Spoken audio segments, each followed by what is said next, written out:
Good day, y'all. This is James from Lazypondfarm Fish and Hunt. Today we're going to be making some paste bait.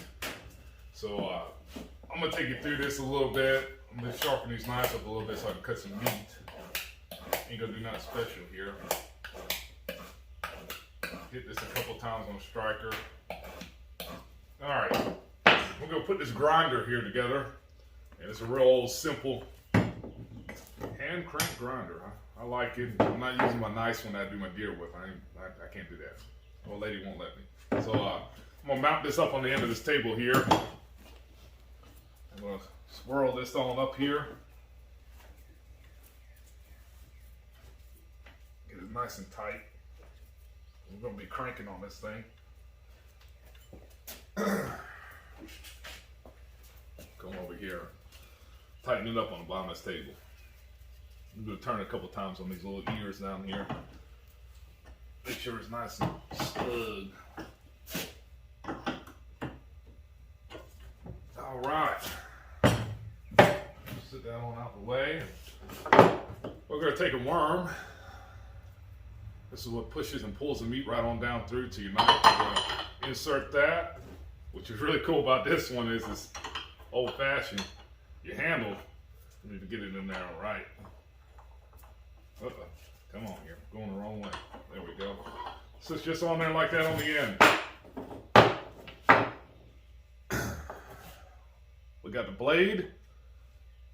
We got the front plate, which is, I forgot what gauge size this is, but that's what we're going to be squeezing the meat through. And we got our collar. Fortunately, so this is what we're going to do. Actually, let me take this apart and show you up close here. So your worm, right? That's where your blade's going to sit. When you sit your blade on there, you're not going to sit your blade that way. That's not the way it cuts. You're going to sit your blade facing out. Because when you put on the front of your plate, you want these blades behind the plate cutting. If you put it the opposite way,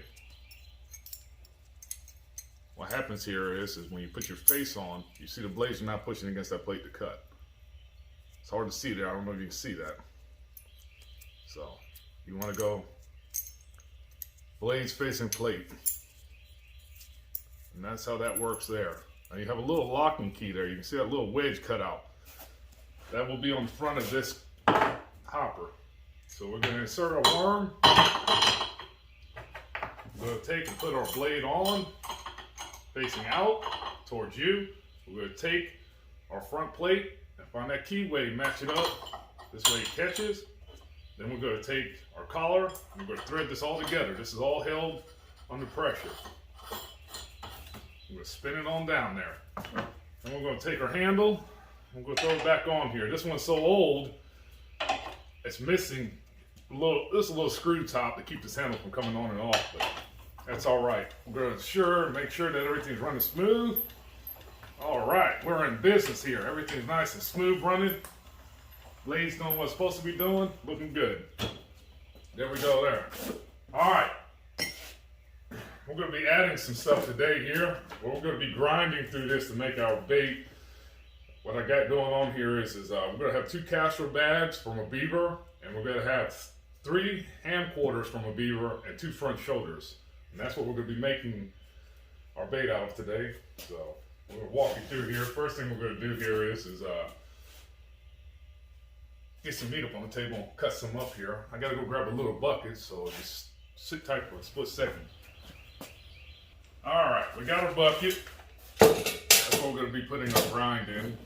And I got a little piece of plastic so we don't get this stuff all over the table here. We kind of try to make it a little bit neat or user-friendly as possible here. Because this stuff is just going to come straight out in front of it. All right. I'm going to grab us some meat. Let's see here. There's some meat apart. Ooh. I have a little bit of beaver meat that froze up. Of course, you would like to let this thaw out a little bit so you don't have as much water in it, but that is a beaver ham. There ain't gonna be much trimming to this. We're just gonna go ahead and cut it some pieces. Get this cut out here.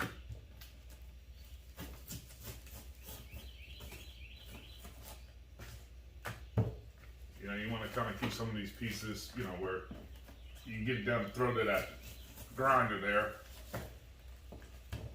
And that'll be nothing too over the top crazy. Get some good pieces cut.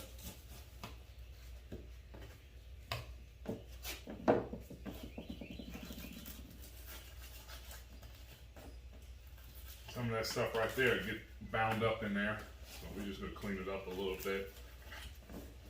Put that to the side. Come back here and cut some more pieces off. Peel that on back there a little bit.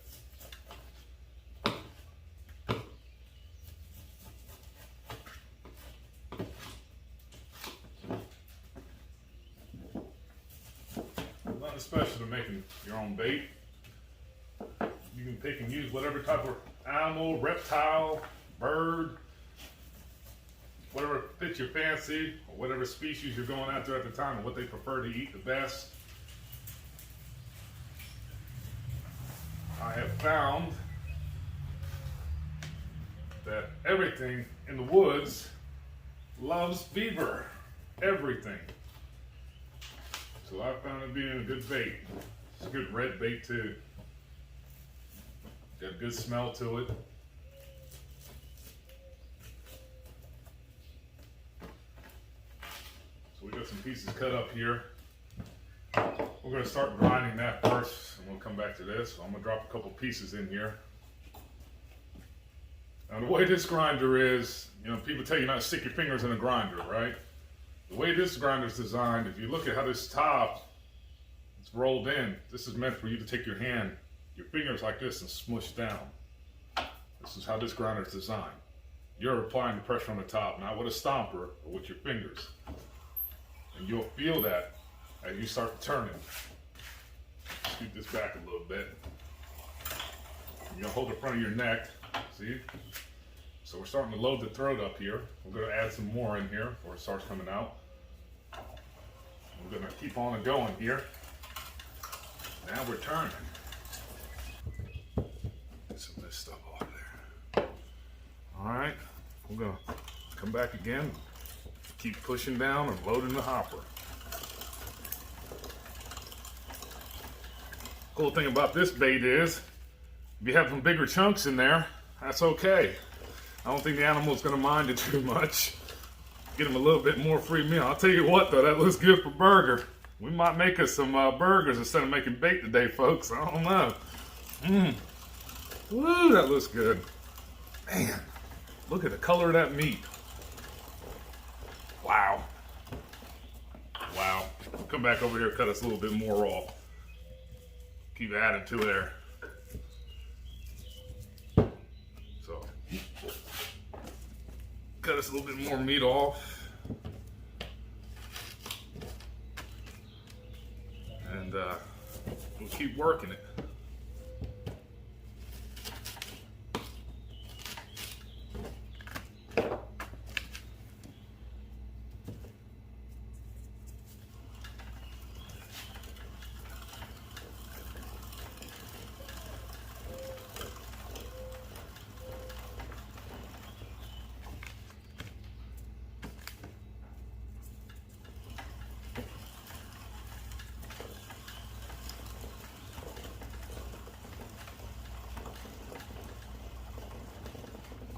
Starting to look good, huh?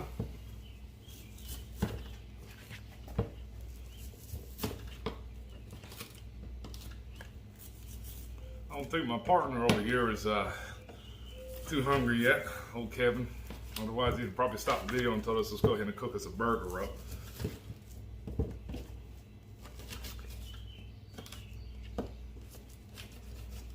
And you know, to keep this meat kind of moving on through like this, I'm trimming it a little bit. Keep that silver and that, you know, sinew and stuff out of the meat the best you can, so this way, you know, it'll move through that hopper better and that blade will cut better. It won't bind up as much on you here. So we're just gonna push some more through here. Up. Drop a piece, be all right. Got plenty of it. And that's what we're looking at right there so far. We're gonna fill that bucket up right there. When we get that bucket about half full, we're gonna be looking all right. We're just gonna be making one jar today. We're just gonna use it for a tester. But that's pretty much ground beaver. It looks just like, actually looks like burger meat, just a lot brighter. Woo. So stay tuned and we'll bring you back through the other part of the process. All right, what we got here, folks, is I had grinded 2 hams up. I'm gonna add these 2 castor bags to it. We're gonna do a separate batch with the other hams and shoulders also, but this is enough for a jar right now in the moment here, just to get the point. So I'm gonna add these 2 castor bags that I had pulled from a beaver. So what I'm gonna do is I'm gonna cut them. I'm gonna cut them apart. I'm gonna go too hard on this because I don't want to squeeze anything out, which we'll probably have to squeeze some stuff out. That castor bag, now we have them separated. You know, you get a pair from a beaver. This is pretty good looking stuff, actually. It really dried out nice. Actually, I like that. It's good grade. But so what I'm gonna do is I'm gonna cut this a little bit. I'm gonna try to cut this on plastic in case some stuff renders out, which I'm pretty sure. No, we're pretty good. Looking pretty good. Look at that in there. That's nice looking stuff. So I'm gonna cut it up a little bit, just to make it easier for this grinder to pull it on through there. Oh yeah. We're gonna drop a couple pieces there, a couple pieces there. We'll cut this a little bit more. That's a good looking stuff, man. Boom, drop it in there a little bit more. Man, look at that stuff. I know, when you get into trapping, you realize you're looking at good stuff. Can't beat good stuff. We're gonna take this other one over here. Woo! That castor, that's got a scent right there. That's what you want. Good, nice, strong, fresh. Look at that. All right, looking good. Now this was, like I said, saved from a beaver that I had caught. So we got that there, right there. We'll wipe us a little bit of meat, just get that little bit of access up right there. Of course, it will all get mixed. Now I saved some meat right here because we're going to use this to push the rest of that castor through the throat here. So when we get to going here, I'm going to pull this on down. You can hear it working on through there. And you see it coming out right here on the end. Now we're going to take a little bit of this meat to get it out of that throat. We're going to push it on through. 2 bags, I think, is very efficient enough for a jar that we're going to be running. You don't have to get over the top here. That's plenty of castor. There's plenty of castor to get mixed up with this meat here and put that scent in there. See it coming on through. Now at this point, when you have it ground up like this, it's a rough ground, right? So what we can do is we can regrind it and mix it even more, but we're going to mix it with hand. We're going to leave it a little bit chunky. We're not going to get too smooth on this paste. So I'm going to finish out pushing this on through. I'm coming right down to the tail end of it. This also works out your forearms and your shoulder. Keeps you in shape, get you ready for next year. It's a pre-game. All right, we're gonna take a bucket. What we have here ground up in front of us, which is 2 castor bags and 2 hams here just for this segment. And we're gonna go ahead and put it in our bucket. So we're gonna try not to lose as much of this stuff. We're gonna bring it on over here, drop it in our bucket. Okay. Let's see if we can get the rest of this off here, off the front of this throat. Go ahead. We're gonna go ahead and see if I can't dismantle this. Ooh, she's snugged on down here. She's snugged on down. Yeah, she's snug. There we go. Okay, we're gonna pop this loose. Push this out a little bit. Oh, of course our handle's gonna drop off on us. Pull the throat out. Pull our blade off. Now you can see where some of that stuff wounded up on the blade there, that little bit of chunkiness. That's all right. We're gonna take that and add it to our pot. I'm gonna come over here, take this blade, I'm gonna scrape off the front of this a little bit. Scrape it off a little bit. Come on around here. All right. There we go there. Come behind our collar here a little bit so we can get our finger behind the collar there. Get that little bit of stuff sitting behind the collar. Clean it up a little bit. Sit that to the side. Looks like our blade's pretty decent there. Okay, sit that to the side. Want to get all this good stuff, guys. Don't want to leave much. Get them little pieces. Everything helps. All right. What we got now is got that in a bucket. Then what we're gonna do is I had a little bit of leftover Delta Red from last year. A little bit of leftover Delta Red, and we're not gonna add much of this. This stuff has a little bit of a berry smell. It's already pre-mixed, Clint Locklear, but this stuff really actually works really good as its own down here in the South, and I enjoy it. It's good bait, but we're gonna add a little bit to it. Let's find a little scooping stick here. Oh, there it is. It made its way down there. So we're gonna scoop out a little bit of this. We'll add a little bit to this. Not much, because we already got castor in there, and this is a castor bait. So we tighten that back up there. Make sure we got this nice and snug. It's on there. All right. All right. This point here, we're just going to mix this up a little bit. You can take your hands in here, whatever, a stir stick, however you want to put it, you know. I'm going to use a little stir stick. Get the stuff pasted up in here.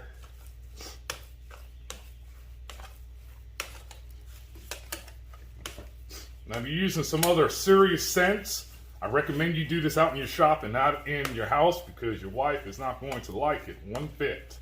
Last time I did it, I got yelled at, so that's why we're in the shop. I was using skunk, and I'll tell you something now, house didn't smell pretty.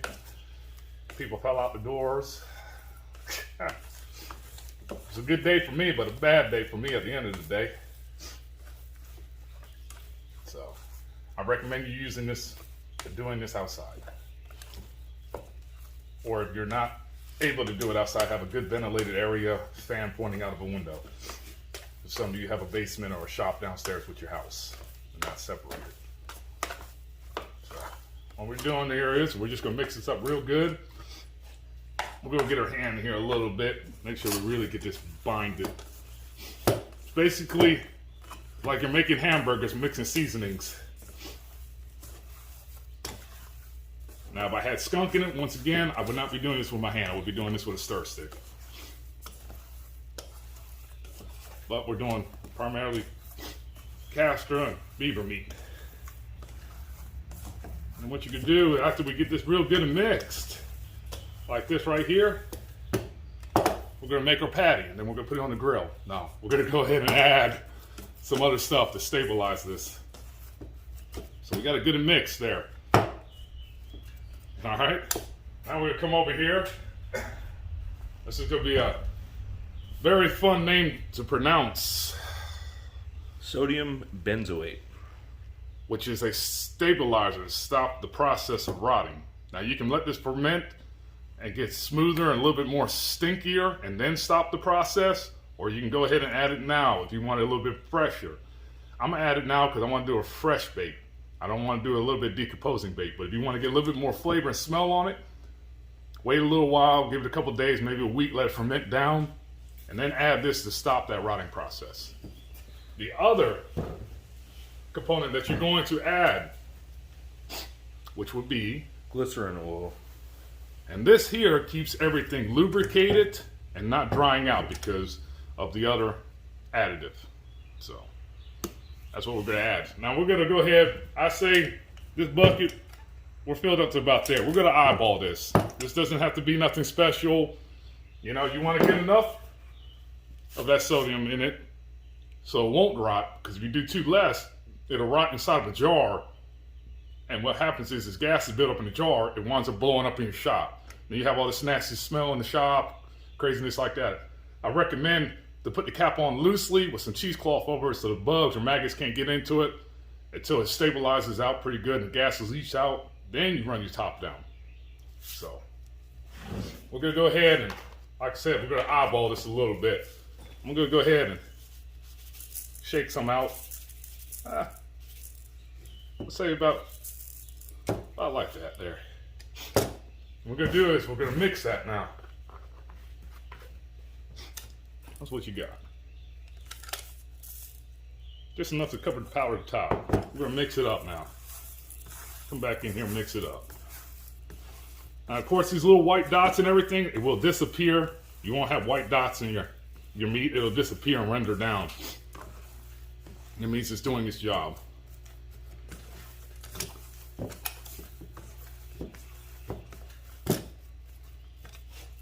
We're gonna go ahead and pop this other glove off because it's driving me up the wall here. It's already tore, ain't no good. I'm gonna use the other glove from the stern hand. So, I say, you can see it's worked its way through that meat pretty good there. You can see there. I say it's pretty consistent across. We got a good salt and pepper look. So, I think that'll get it right there. Now what we're gonna do is get some of this off my fingers. I think we're looking pretty good there. All right, we got a mason jar. And what I did was, we're gonna go ahead and pack this into this jar.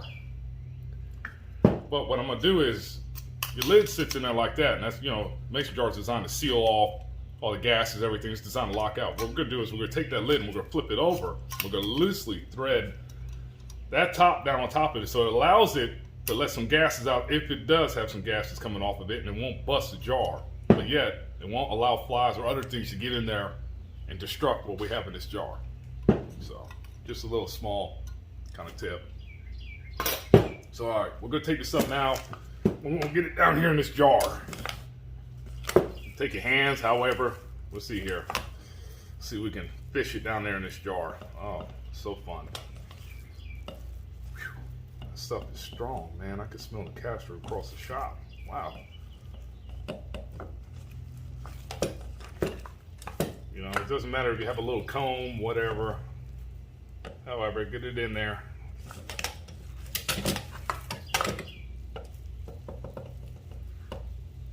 Let's see here. Give it a little pop.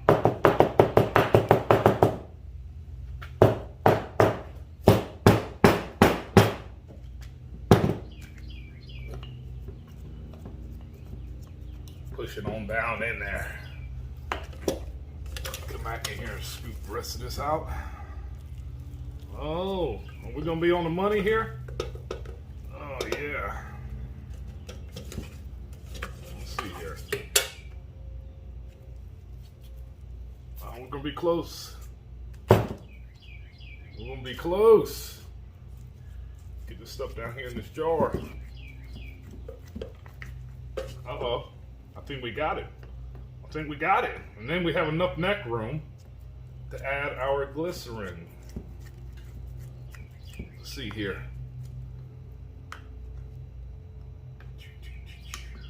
Scrape this on off here. Scrape a little bit of stuff off my fingers. It ain't gonna hurt much. Oh, I think we got pretty good with the eyeballing there. I think we got pretty good with the eyeballing. And we got enough head space in that jar to add our glycerin to poke it down in there. You could have added it before, but I'm gonna do it like this. And we got a little bit of head space for it to swell a little bit, if it does swell, which I'm pretty sure it's gonna swell slightly. So, we got that now. Pop this glove off here. Man, that looks like some good hamburger meat. All right, now that we got a jar stuffed, we got enough room here. All right, looking pretty good. We're gonna add our glycerin. That's some fun stuff. Now, once again, it's an eyeballing thing, so I'm gonna add it. I'm gonna add a little bit there because we're gonna suck it down in there. We're gonna take this long poking stick. We're gonna do this gently. See how it's wanting to come up and down in there. We're just gonna create voids for it to go down into. And it's starting to eat it away there. It's starting to pull it down in there. We're just adding this to keep it from drying out, keep it nice and pasty. We're gonna turn that stick a little bit and allow it to go down in there. I'm just gonna keep pushing it around with that stick. Push it around with that stick.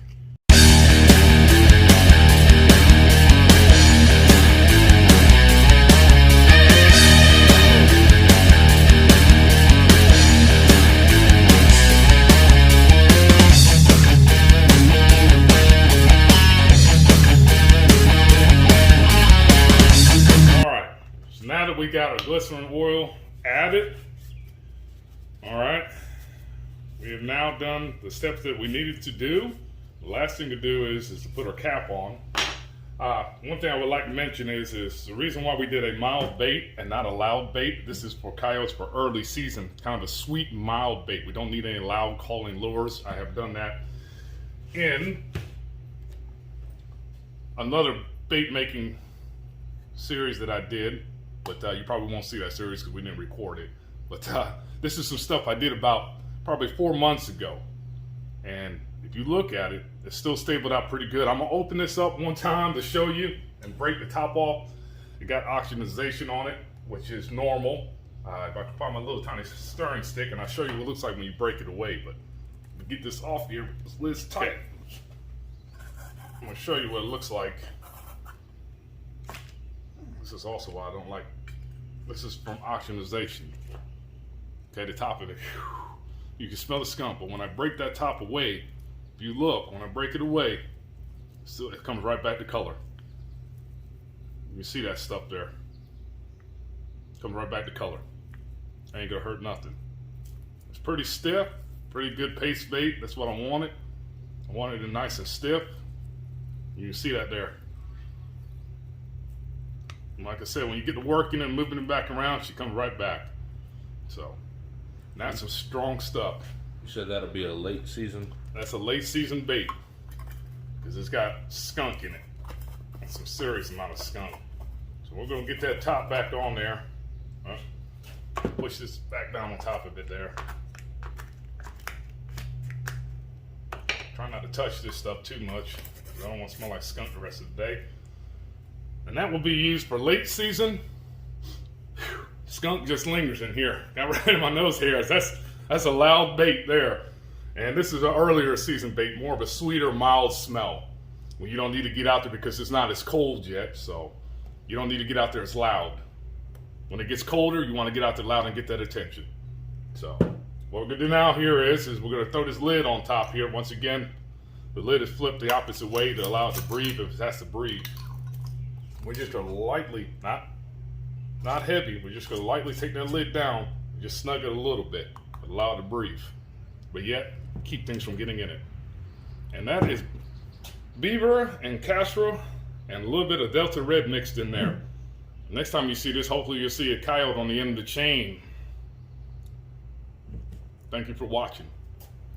It's Kevin and James with Lazy Pond Farm Fish and Hunt. If you guys enjoy this content, please give it a thumbs up and subscribe.